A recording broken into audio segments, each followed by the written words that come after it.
I found them in his suit pocket while checking for dry cleaning tags.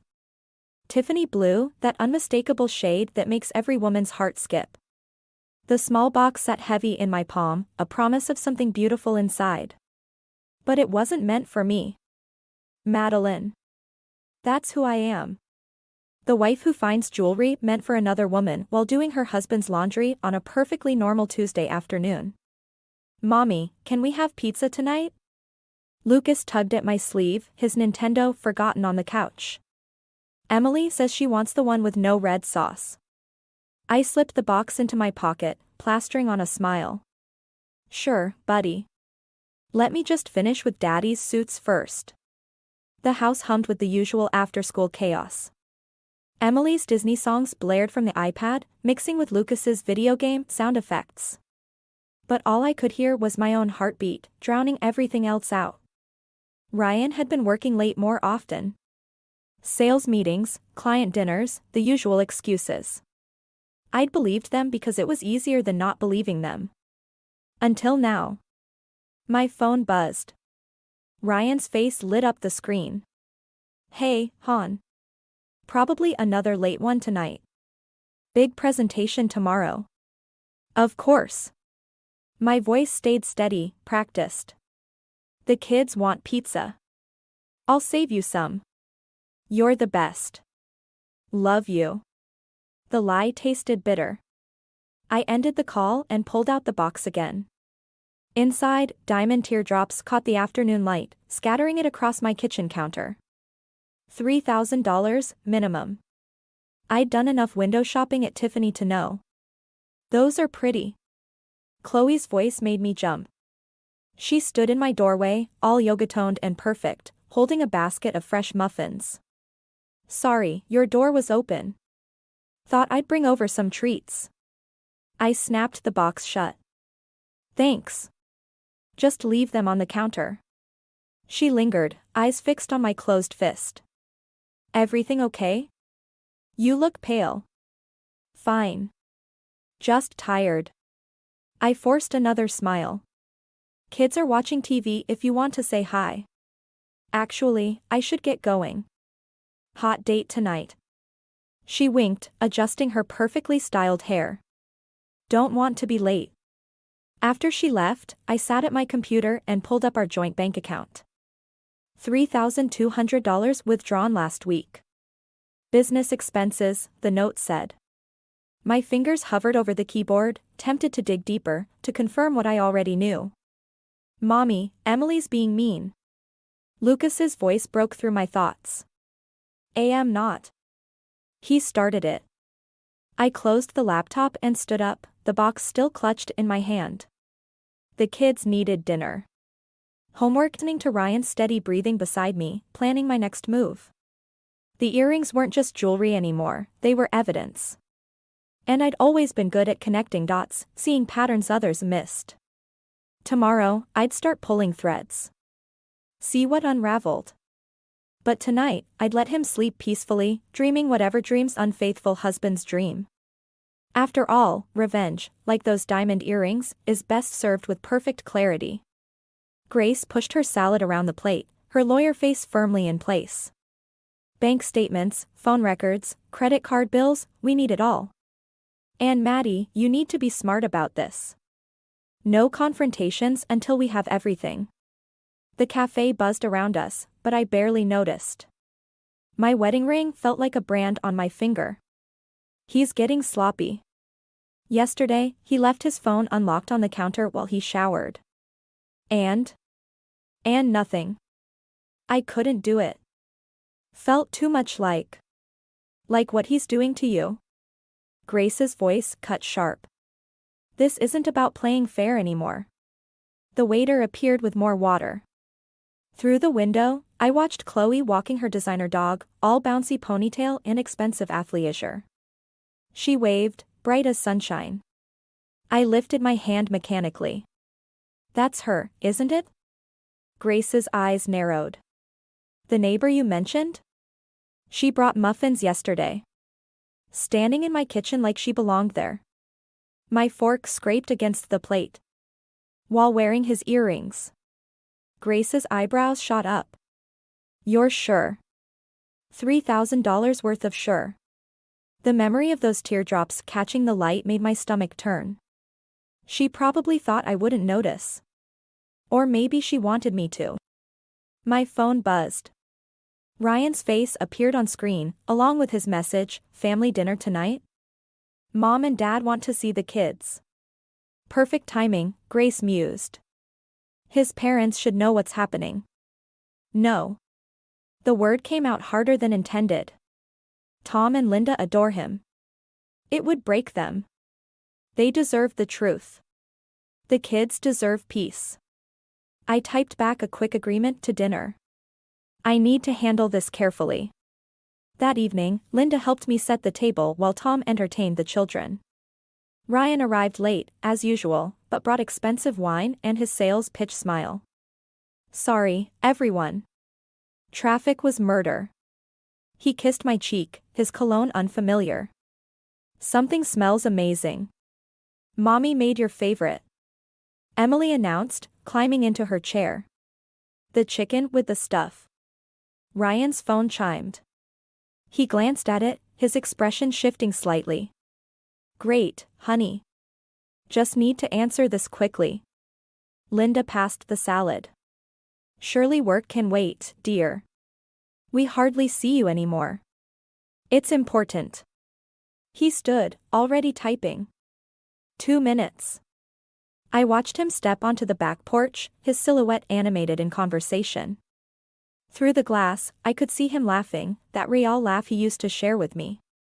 He's working so hard lately, Linda sighed. You must be proud, Maddie. My throat tightened. Very. Daddy promised to take us camping, Lucas piped up. But he's always busy. Soon, buddy, Ryan said, returning to his seat. Things are just hectic right now. The conversation drifted to safer topics, school projects, Linda's garden, Tom's golf game. I pushed food around my plate, watching Ryan check his phone under the table. Then his phone chimed again. This time, he stood abruptly. I'm sorry, everyone. Emergency client meeting. He grabbed his jacket. They're threatening to pull out of a major deal. But we haven't had dessert. Emily's lower lip trembled. Next time, princess. He kissed her head, then mine, mechanical, distant. Don't wait up. The door closed behind him. Through the window, I watched his car pull out. Then, making a decision, I turned to Linda. Would you mind watching the kids for an hour? I forgot to pick up Emily's medication. Of course, dear. Linda squeezed my hand. Take your time. I grabbed my keys and phone, heart pounding. The GPS tracker I'd installed on Ryan's phone that morning blinked steadily on my screen, moving across town. Away from his office. Toward Chloe's yoga studio. Be careful, Grace had warned earlier. Once you start looking, you can't unsee what you find. But as I followed the blinking dot, I realized I was done being careful. Done being the understanding wife. Done pretending not to see what was right in front of me. Sometimes, the only way forward is through the fire. The neon sign of Marcello's cast a red glow across the rain-slicked parking lot. Ryan's car sat in the back, next to a familiar white Mercedes, Chloe's pride and joy. My hands trembled as I killed the engine, but not from cold. Through the restaurant's window, I could see them at a corner table, heads bent close together. Ryan wore his blue suit, the one I'd bought him for our anniversary. Chloe wore the earrings. My phone buzzed. Linda, Emily's asking for her goodnight kiss. Everything okay, at the pharmacy? I typed back a lie about long lines and traffic, then switched off my phone. The guilt of using my children as cover burned, but not as much as watching my husband reach across the table to brush Chloe's hair from her face. The hostess smiled as I entered. Table for one? No. I gestured vaguely toward the bar. Meeting someone. I chose a spot where the potted plants provided cover but still allowed a clear view. Ryan laughed at something Chloe said, that deep, genuine laugh I'd been missing. She touched his hand, and he didn't pull away. The bartender appeared. "Can I get you something?" "Just water." My stomach couldn't handle anything else. Their wine arrived, the expensive Bordeaux Ryan claimed was wasted on my unsophisticated palate. They clinked glasses, celebrating something I couldn't hear. My wedding ring caught the light, mocking me. "Another water?" The bartender's voice carried concern. I shook my head, pulling out my phone. The camera clicked silently as I captured their intimate moment. Then another as Ryan leaned in closer. And another as Chloe's fingers intertwined with his. "Bad night?" The bartender persisted. "You could say that." I watched Ryan check his watch, probably calculating how long before he needed to return to his family charade. Then it happened. As they stood to leave, Ryan pulled Chloe close, kissing her with a passion I hadn't seen in years. My phone captured it all, each image a nail in the coffin of my marriage. They walked out holding hands, unaware of my presence. Through the window, I watched them embrace in the parking lot. Ryan whispered something in her ear that made her laugh. The same laugh I'd heard through my kitchen window countless times. My phone buzzed back to life with missed calls from Linda. The kids needed their mother. Ryan would return home later, smelling of Chloe's perfume, ready to kiss our children goodnight with the same lips that had just betrayed us all. The bartender slid a business card across the counter. "My sister's a divorce lawyer. Just in case you need it." I pocketed the card, leaving cash for the untouched water. Outside, the rain had stopped, but the air felt heavy with promises about to break. At home, Linda met me at the door. "The children are finally asleep." Ryan called, said the meeting's running late. "Of course it is." I forced a smile. "Thank you for staying." "Anytime, dear." She hesitated. "Maddie, is everything all right? You seem just tired." Another lie to add to the pile. It's been a long day. After she left, I sat in the dark kitchen, scrolling through the photos. Each swipe revealed another moment of intimacy that should have been mine. The earrings glinted in every shot, catching the restaurant's light like tears. My phone chimed with a text from Ryan, "Meeting successful. Heading home. Love you." I stared at those last two words until they blurred. Then I forwarded the evening's photos to Grace with a simple message: "You were right. Time to stop playing fair." The house creaked with familiar night sounds, the dishwasher's hum, the children's soft breathing from upstairs. The tick of the clock Ryan had given me for our 10th anniversary. Soon he'd walk through that door, kiss my cheek, and slip into bed beside me, carrying Chloe's secrets on his skin. But tonight would be different. Tonight, I knew exactly what I was sleeping next to. And knowledge, as they say, is power. Let him think he's won. Let him believe his lies are still working. The best revenge, after all, requires patience. And I could be very, very patient. Grace spread the photos across her desk like crime scene evidence. Each image told its own story, hands touching, secret smiles, stolen kisses. My marriage, dissected under fluorescent office lights. "The photos are compelling," Grace said, tapping her pen against her legal pad. "But we need more. Bank statements, phone records. He's draining our savings." My voice sounded distant, even to myself. 3,000 here, 5,000 there. Always marked as business expenses. How much total? 47,000 in the last 6 months. The number burned in my throat. Our children's college fund. Grace's pen stopped tapping. "Jesus, Maddie." A knock interrupted us. Her secretary poked her head in. "Sorry to interrupt, but there's someone insisting on seeing Mrs. Thompson. Says she's a neighbor?" Chloe walked in before I could object, designer handbag clutched like a shield. "Maddie, we need to talk." Grace stood. "This is a private meeting. Please." Chloe's perfect makeup couldn't hide her red eyes. 5 minutes. I nodded to Grace, who gathered the photos with practiced efficiency. I'll get coffee. The door clicked shut, leaving me alone with my husband's mistress. Chloe perched on the edge of a chair, her diamond earrings catching the light. Ryan doesn't know I'm here. She twisted her hands together. He thinks he's in control of everything. Isn't he? There's something you should know. She reached into her bag, pulled out a manila envelope. About the money he's been spending. Inside were more photos.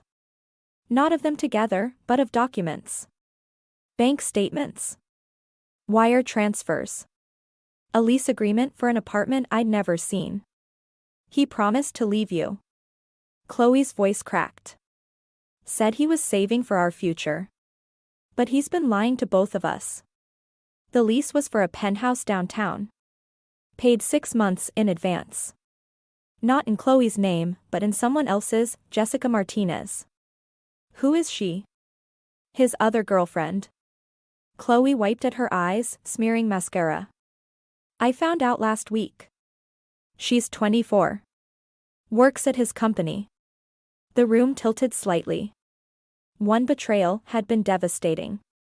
But this? This was orchestrated chaos. Why are you telling me this? Because I was stupid. Chloe stood, straightening her shoulders. And because you deserve to know what you're really dealing with. He's not just a cheater, Maddie. He's a predator. Grace returned as Chloe left, carrying coffee we both knew I wouldn't drink. She looked at the new envelope on her desk. Do I want to know? It gets worse. I handed her the documents. Much worse. This changes things. Grace flipped through the pages, lawyer mode fully engaged. We need to move faster. Protect your assets before he can. My phone buzzed. Lucas's school. Hello? Mrs. Thompson?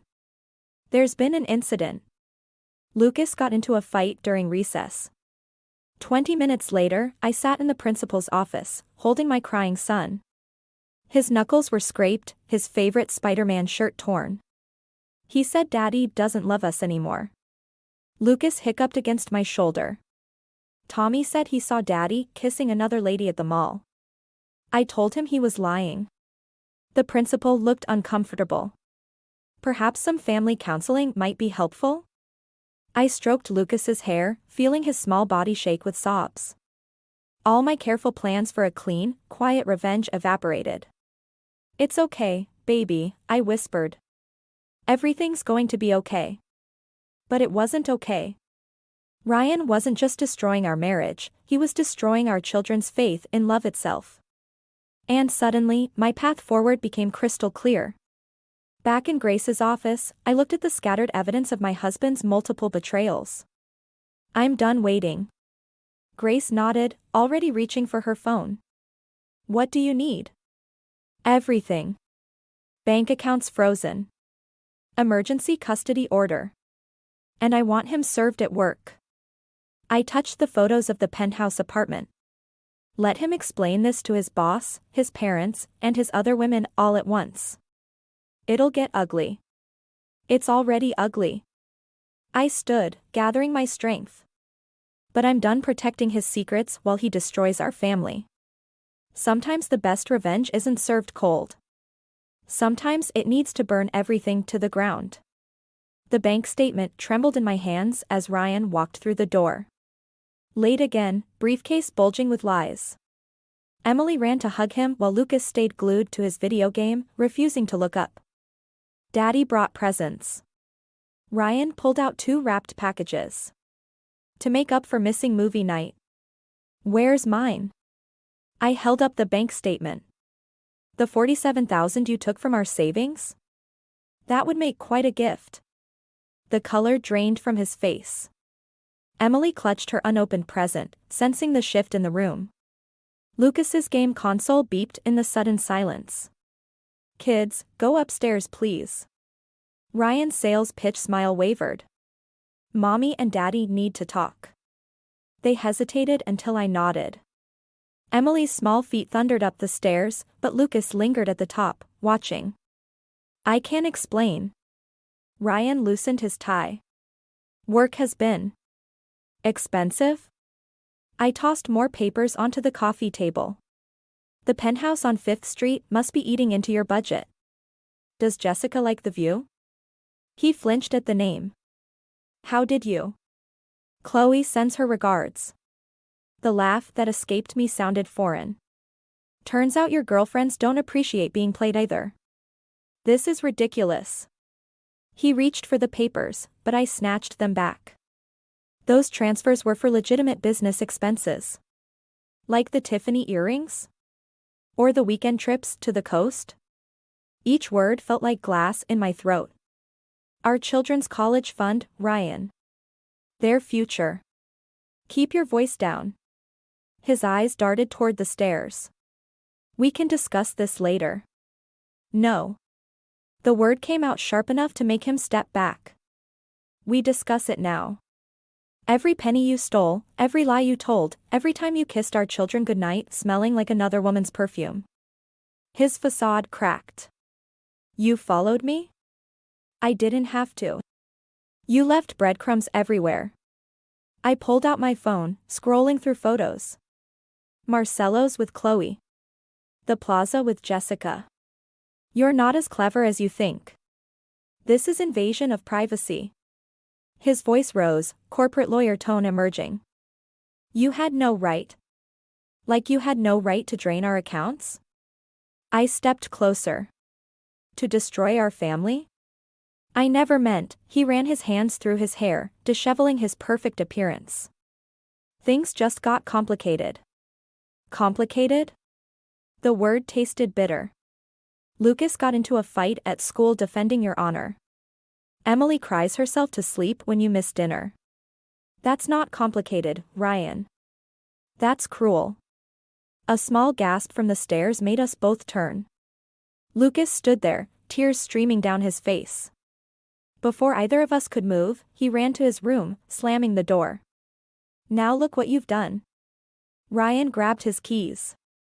I need some air. Running to Jessica? Or is it Chloe's night? My voice followed him to the door. The papers will be ready tomorrow. Grace is very efficient. He froze, hand on the doorknob. Papers? Divorce papers. Emergency custody hearing. Asset freeze. Each word felt like freedom. Your choice which to read first. You're bluffing. But his hand shook on the door. You wouldn't. Try me. I walked to the stairs, toward our children. Oh, and Ryan? Those presents stay here. You've taken enough from them already. The door slammed behind him. Upstairs, Emily's tiny voice called out, Mommy? I found them huddled together on Lucas's bed, Emily clutching her brother as he sobbed. Their unopened presents lay forgotten on the floor. Is Daddy bad now? Emily's lower lip trembled. I gathered them both in my arms, feeling their small bodies shake with confusion and fear. The revenge I'd planned suddenly felt hollow compared to their pain. No, sweetie. I stroked her hair. Daddy just made some bad choices. Are you going to make him leave? Lucas whispered against my shoulder. The question hung in the air, heavy with consequences. Outside, Ryan's car engine roared to life, carrying him away to whichever life he'd chosen for tonight. We're going to be okay, I promised, holding them tighter. Sometimes being okay means making hard choices. Their tears soaked my shirt, each drop cementing my resolve. Tomorrow would bring lawyers and papers, custody battles and asset negotiations. But tonight, I just held my children, letting their pain fuel the fire of what needed to be done. Sometimes revenge isn't about destroying someone else, it's about saving yourself. The process server caught Ryan during his morning presentation. Through the office's glass walls, his colleagues watched him accept the manila envelope, his perfect smile cracking at the edges. I shouldn't have been there to witness it, but I needed to see his facade finally break. Mrs. Thompson? His assistant approached cautiously. Mr. Thompson would like to speak with you privately.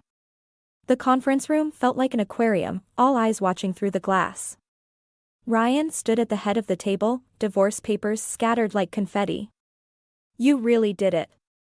His voice wavered between anger and disbelief. In front of everyone.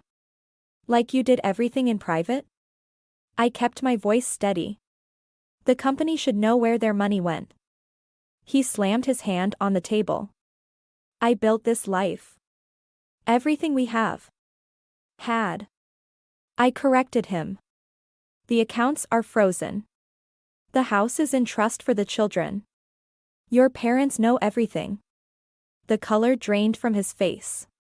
You told them? They deserved the truth. Linda's watching the kids now. My hands shook, but I clasped them tighter. She cried when she saw the photos.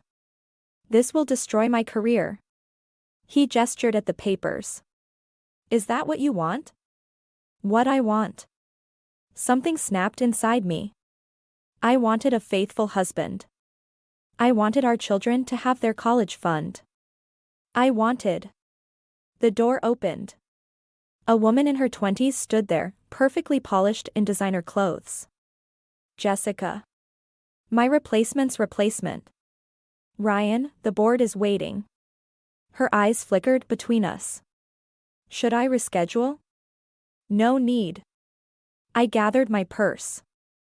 I was just leaving. Maddie, wait. Ryan grabbed my arm. We can fix this. For the kids. Don't. I jerked away. Don't you dare use them now. The elevator ride down felt endless. In the lobby, my phone buzzed with texts from Linda. Emily's fever is worse. Doctor says we should bring her in. The emergency room was fluorescent hell. Emily burned with fever while Lucas huddled in the corner, clutching his game console like a shield. The doctor's words blurred together: severe infection, overnight observation, insurance verification needed. Your coverage seems to have lapsed, the nurse said gently. We'll need alternative payment arrangements. My credit card declined. Of course it did, it was linked to the frozen accounts. Ryan wasn't answering his phone. I'll handle it. Grace appeared like an avenging angel, her corporate card already out. The court order doesn't affect my ability to help a friend. Hours crawled by. Emily's fever finally broke near midnight. Lucas had fallen asleep across 2 waiting room chairs, his game forgotten. Some revenge, I whispered to Grace. I tried to hurt him and ended up here instead. This isn't your fault. She squeezed my hand. He's the one who. Mrs. Thompson? A different nurse appeared. Your husband's here. Ryan stood in the doorway, still in his presentation suit, looking wrecked. I came as soon as I saw the messages. How is she? Now you care. My voice cracked. Where were you 6 hours ago when they needed insurance approval? When your son was crying because his sister wouldn't wake up? I was meeting with the board. He ran his hands through his disheveled hair. They're suspending me pending an investigation into the missing funds. Good. The word tasted like ashes. They're calling in the auditors. His laugh was hollow. Turns out Jessica was more interested in corporate accounts than just mine. A monitor beeped in Emily's room. Through the window, I could see her small form finally resting peacefully. I never meant for any of this. Ryan's voice broke. The money, the lies. It all just spiraled. Save it for your lawyer. I turned away. Or better yet, tell it to your children when they ask why Daddy lost their future. He reached for me again, but Grace stepped between us. I think you should leave. After he was gone, I sat between my sleeping children, Emily in her hospital bed, Lucas curled up nearby, and watched the sun rise over the city. Everything I'd done to protect them had somehow made things worse. My phone buzzed with a text from Tom, Ryan's father. We're here for you and the kids, no matter what. Family stands together. Family. The word felt different now, shaped by betrayal and fever dreams, by frozen accounts and emergency rooms. By the realization that sometimes winning feels exactly like losing. Dawn painted the hospital walls pink, but I'd never felt more in the dark. The moving truck idled in the driveway as Ryan packed the last of his things. 3 weeks since the hospital, since his suspension, since everything imploded. The children watched from the window, their breath fogging the glass. Just some books left in the study, he said, not meeting my eyes. I followed him inside, keeping distance between us like a physical barrier. The study still smelled of his cologne, though the walls were bare where his degrees had hung. The company's pressing charges. He pulled books from shelves, movements jerky. Corporate fraud. They found everything. Everything? The accounts I set up. The transfers. He slumped against the bookshelf. What? The affair was real. Chloe's mascara smeared as she wiped her eyes. But it started as a job. Jessica paid me to get close to you, to keep you busy while she worked her way through the company's finances. You used me? Ryan's perfect facade finally shattered completely. Like you used me? She pulled out her phone, showed us texts. Jessica has the offshore accounts. The real money. What you stole was nothing compared to what she took. I started laughing. I couldn't help it. The sound bounced off empty walls while they stared. All this time, I gasped between laughs. I thought I was the victim. The wronged wife plotting revenge. But we were all just pawns in someone else's game. Maddie, Ryan reached for me. Don't. I stepped back. You still chose this. Every lie, every betrayal, those were your choices. I never meant to get caught. The laughter died. To lose everything? To hurt our children? Chloe moved toward the door. I should go. Yes, you should. I blocked her path. But first, those earrings. They don't belong to you. Her hands shook as she removed them. They felt heavy in my palm, these tiny symbols that had started everything. The police will want to talk to you both, I said. About Jessica, the fraud, everything. I'll tell them what I know. Chloe glanced at Ryan. All of it. After she left, Ryan stood among his scattered books, looking lost. What happens now? Now. I rolled the earrings between my fingers. Now you leave. The kids need stability, not a front row seat to their father's disgrace. They're my children too. Should have thought of that before you gambled their future on lies and cheap affairs. The moving truck's horn honked. Through the window, I could see Lucas and Emily watching, their small faces pressed against the glass. One last thing. I handed him the earrings. Give these to the police. Consider it the first step toward making things right. He took them, hands trembling. I'm sorry. For everything. I know. And I did know, finally. But sorry doesn't fix what's broken. The children ran to him as he left, Emily crying, Lucas trying to be brave. I watched him hold them, knowing this moment would scar them all. But as the truck pulled away, I felt something unexpected, not satisfaction or revenge, but relief. The truth, however ugly, had finally set us all free. Inside, I found the children in the study, picking up scattered books. Is Daddy going to be okay? Emily asked. I pulled them close, breathing in their innocent scent. Sometimes being okay takes time. But we will be. I promise. The empty shelves watched us, waiting to be filled with new stories, better ones. Sometimes revenge isn't about destroying someone else's life, it's about reclaiming your own. The courthouse steps felt colder than they should in spring. Ryan stood at the bottom, hands in his pockets, while our lawyers exchanged final documents. His suit hung loose, prison time does that to a man. The restitution payments will start next month, he said, voice rough. Once I'm working again. The kids need stability more than money. I watched Lucas and Emily playing tag around Linda's legs nearby. But you already knew that. Jessica took everything. He laughed without humor. Turns out I wasn't even her biggest mark. You were just the easiest. The words came out sharper than intended. Linda approached with the children, her smile tight but determined. Ready for ice cream, everyone? Emily tugged at Ryan's sleeve. Can Daddy come? The silence stretched like a rubber band about to snap. Then Ryan knelt down, eye level with our daughter. Not today, princess. But soon, okay?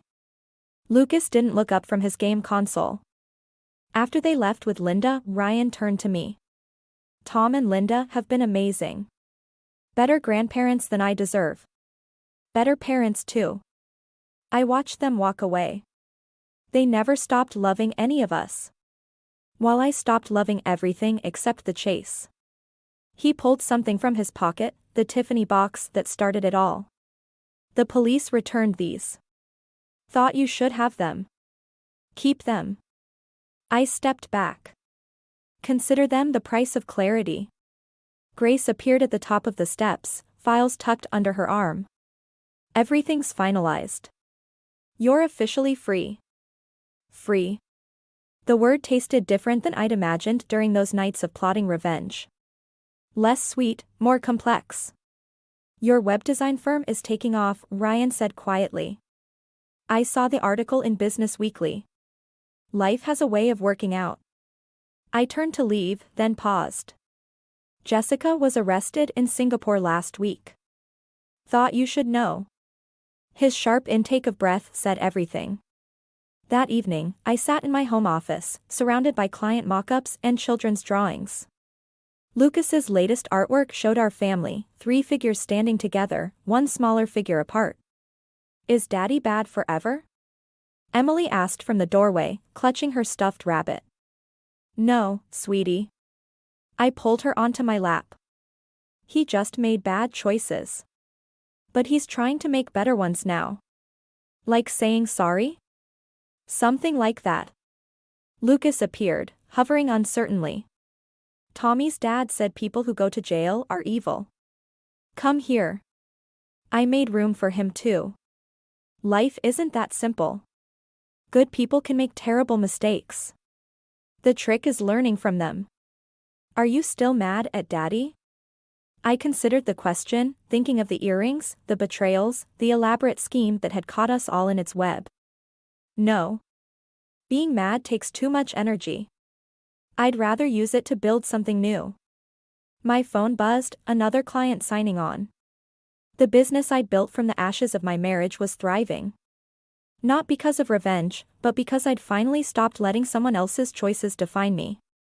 Can we have pizza? Emily asked, changing the subject with childhood simplicity. Sure.